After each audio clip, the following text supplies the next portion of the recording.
नमस्कार, मैं advocate Preeti Mishra and social work and you are watching crazy GY beyond. आज हम चर्चा करेंगे कि अपोजिट जेंडर के बच्चे जब घर के अंदर हों तो उनके साथ कैसा बिहेव करते हैं सब और कैसा करना चाहिए हमें। बहुत ही स्पेशल सब्जेक्ट है यदि देखा जाए तो। मतलब ये है कि जैसे घर में एक बेटा है, एक बेटी है, तो हम लोग जनरली क्या करते हैं, मतलब मदर फादर या अन्य अदर फैमिली मेम्बर्स जो भी होते हैं, हम जनरली क्या करते हैं कि बेटियों को तो ये हमेशा सिखाते हैं कि देखो बेटा, आपको ससुराल जाना है, आपको झाड़ू लगाना, बर्तन मांजना और घर के अन्य काम काज, रोटी बनाना वगैरह जो भी रहता है वो सब आपको सीखना चाहिए।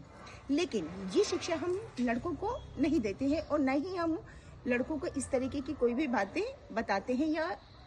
कहने की कोशिश ही करते हैं। तो मेरा ये मानना है कि जैसे मेरे तो खैर दोनों बॉयज़ हैं, दोनों मेरे सन हैं, तो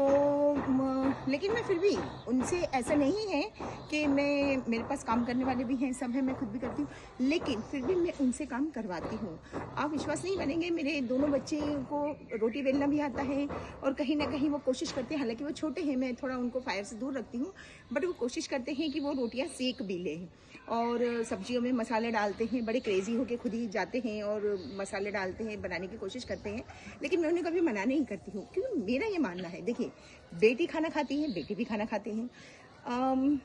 मेल को साफ सफाई चाहिए, फीमेल को भी साफ सफाई चाहिए, और मतलब कि मेल को अच्छे साफ सुथरे कपड़े चाहिए, उन्हें भी अच्छे साफ सुथरे कपड़े चाहिए।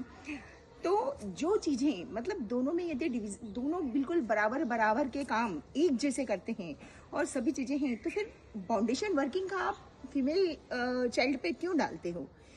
देखिए, सबसे पहले क्या होता है कि हमें बच्चों को उनकी स्टडी को लेके, उनकी पढ़ाई को लेके उनको मतलब थोड़ा प्रेशराइज करना चाहिए कि देखिए, मतलब बहुत प्रेशर तो नहीं देना चाहिए, लेकिन एटलीस्ट इतना तो देना ही चाहिए कि मैं तो यही कहती हूँ दोनों को कि देखिए, हमें नंबर से कोई लेना देना नहीं है। हम नहीं चाहते कि आप फर्स्ट डिवीजन नंबर लाएं या बहुत हायर लेके आएँ, बट आपकी जितनी भी बुक है, आपकी बुक में समझिए कि यदि आई थिंक आपकी बुक में यदि 12 चैप्टर हैं, हिंदी की समझ लें, इंग्लिश की समझ लें, सोशल स्टडी की समझ लें, तो उसमें यदि 10 चैप्टर हैं, 12 चैप्टर हैं, 15 हैं, तो आपको उन टोटल चैप्टर्स के नॉलेज होने चाहिए। उस किसी भी चैप्टर का उठा के यदि मैं पूछूं कि 11 चैप्टर में क्या कह रहा है बुक, तो आपको बताना आना चाहिए कि 11 चैप्टर में मम्मा ये कहा गया है। तो एटलीस्ट आपको जो पढ़ाया जा रहा है उसका नॉलेज पूरा अपने माइंड में होना चाहिए, अपने को होना चाहिए। वो भले उसको ठीक है, हम थोड़ा बहुत लिखेंगे, नहीं लिखे पाते हैं, कई टाइम मैनेजमेंट भी नहीं कर पाते हैं, एग्जाम में कुछ राइटिंग के कारण प्रॉब्लम आती है, इसलिए नंबर ऊपर अप एंड डाउन होते रहते हैं, कोई फर्क नहीं पड़ता है, लेकिन आपको नॉलेज प्रॉपर होना चाहिए। और यदि नॉलेज होगा तो आप यकीन मानिए आपका बच्चा अच्छा ही पढ़ेगा। सेकेंडरी, इसके बाद हम उनको जैसे वो थोड़े थोड़े ग्रोइंग हो, मतलब 10 अप हो जाए, यदि वो 10 के ऊपर हो, तो हमें धीरे धीरे उनको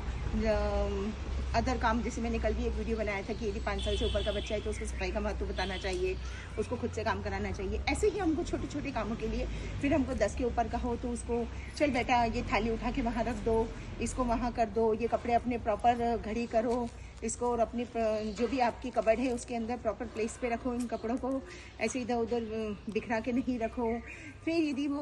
12-13 के होते हैं तो हमको उनको थोड़ा थोड़ा किचन का भी नॉलेज दें, जाओ फ्रिज में से टमाटर, खीरा, ये वो जो भी है सब्जियां के नॉलेज दें कि ये इसको कुकुम्बर कहते हैं, इसको हम कॉलीफ्लावर कहते हैं, इसको कैबेज कहते हैं, ये हमारी लौकी होती है, या जो भी अदर सब्जियां हैं, ड्रमस्टिक वगैरह जो भी हैं आपकी, वो आप उसको नॉलेज दे सकते हो, उनको ला के अपने को लो पहले तो, फिर उसके बाद हम उसकी, चल थोड़ा सा रोटी देखी तो बेटा कैसे बनाता है गोल मेरा बच्चा, चलो ऐसे प्यार से हमें बोल बोल के लड़कों से भी काम कराना चाहिए। इनकेस कभी लड़के बाहर गए, नौकरी के लिए गए,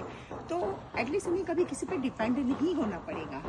हमने ऐसे कई मामले देखे हैं कि बड़े बड़े अधिकारी रहते हैं, उनके कुछ इश्यूज़ हो जाते हैं या जो भी कुछ रहता है, खैर हम उस पर नहीं जाएंगे, लेकिन उनकी जो मैट वगैरह होती हैं वो उन्हें कभी आटे में मिला के कुछ खिला रही हैं और सडनली उनकी डेथ हो गई है, ये हो गया, तो इन सब चीज़ों से वो उस वक्त बच जाएंगे, क्योंकि यदि उन्हें नॉलेज होगा तो वो हर चीज़ पे फोकस कर पाएंगे, हर चीज़ को बारीकी से देखेंगे, समझेंगे। तो मेरा आपसे यही निवेदन है कि बेटी और बेटियों में वर्क को लेकर बिल्कुल भी डिफरेंस मत कीजिए। बेटियों को आप यदि घर के काम सिखा रहे हैं तो आप बेटियों को भी घर के काम सिखाइए जो उनके भविष्य को लेके बहुत ही अच्छे हो। बहुत